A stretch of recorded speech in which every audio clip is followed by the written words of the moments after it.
das leis divinas ou naturais. Leis de Deus. Capítulo 9 da Lei de Igualdade. Os capítulos anteriores abordamos da lei divina ou natural, desdobrando-se dela, da lei de adoração, da lei do trabalho, da lei de reprodução, da lei de conservação, da lei de destruição, da lei de sociedade, da lei do progresso.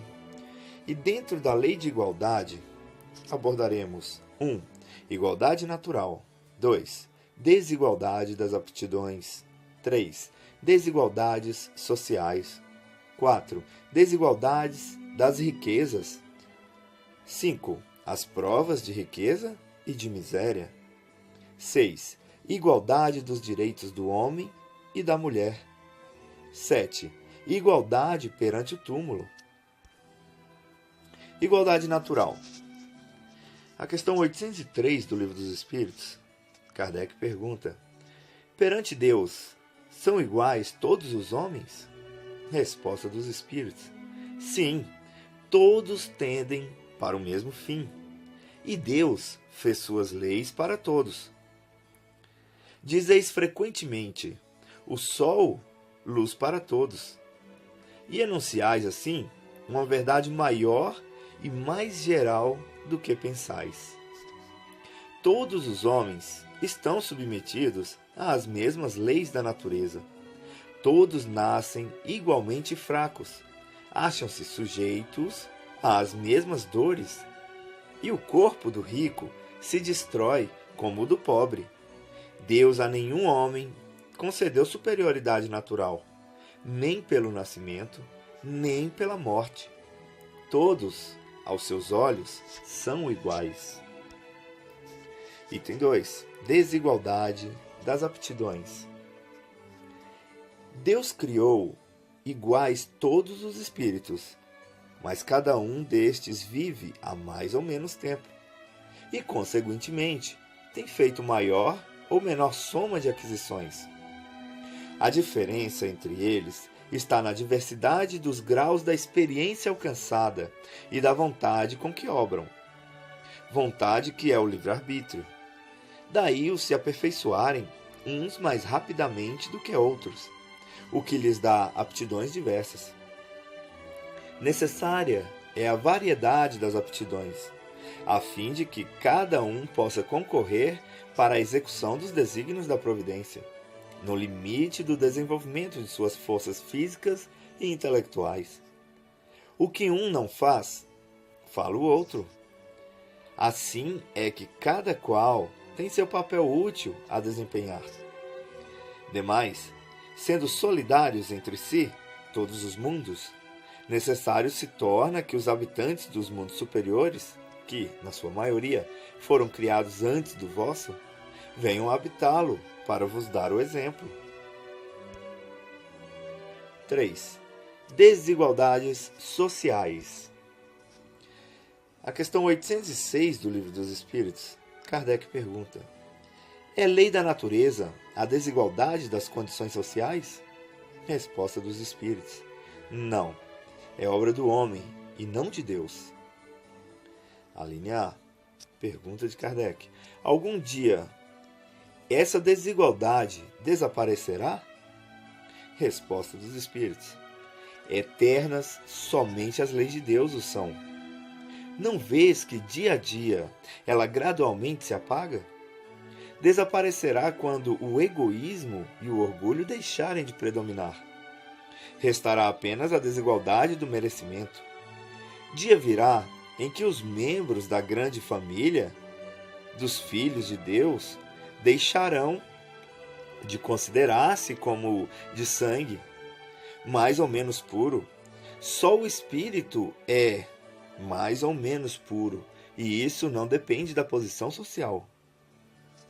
Questão 807 do Livro dos Espíritos, Kardec pergunta: que se deve pensar dos que abusam da superioridade de suas posições sociais para, em proveito próprio, oprimir os fracos? Resposta dos Espíritos: merecem anátema. Ai deles, serão, a seu turno, oprimidos. Renascerão numa existência em que terão de sofrer tudo o que tiverem feito sofrer aos outros. Item 4. Desigualdade das riquezas. A igualdade seria a curto prazo desfeita pela força das coisas, mas a riqueza não depende apenas das faculdades desenvolvidas. O que diria das adquiridas por meio da velhacaria e roubo?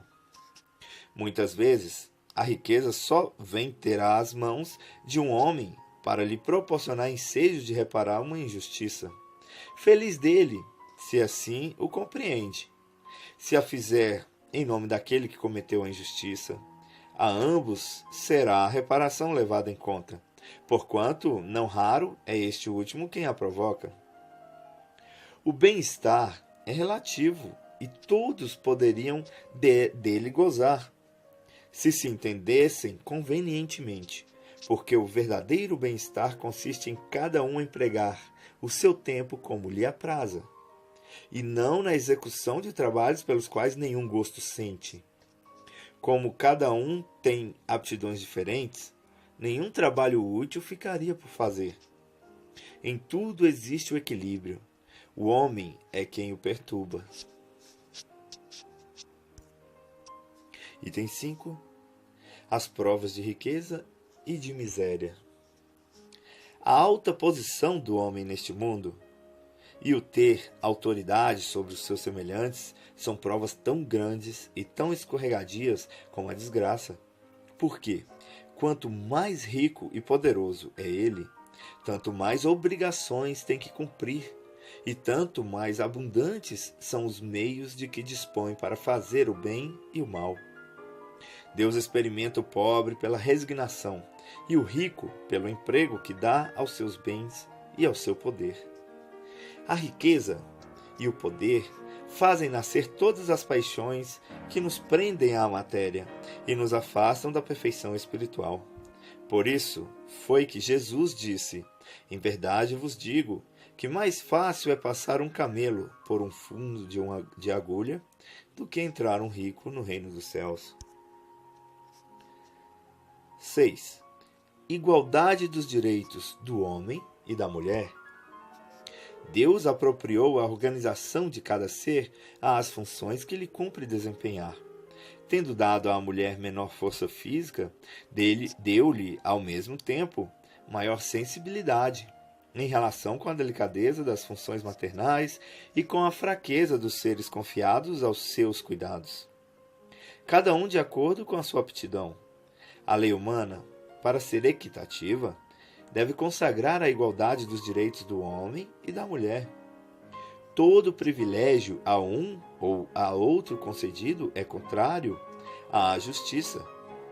A emancipação da mulher acompanha o progresso da civilização. Sua escravização marcha de par com a barbárie. Os sexos, além disso, só existem na organização física, visto que os espíritos podem encarnar num e noutro. Sob esse aspecto, nenhuma diferença há entre eles. Devem, por conseguinte, gozar dos mesmos direitos. Item 7. Igualdade perante o túmulo. O túmulo é o ponto de reunião de todos os homens. Aí terminam, inelutavelmente, todas as distinções humanas. Em vão tenta o rico perpetuar a sua memória, mandando erigir faustosos monumentos. O tempo os destruirá, como lhe consumirá o corpo. Assim o quer a natureza. Menos perecível do que o seu túmulo será a lembrança de suas ações boas e más. A pompa dos funerais não o limpará das suas torpezas, nem o fará subir um degrau que seja na hierarquia espiritual. No próximo capítulo, abordaremos da lei de liberdade.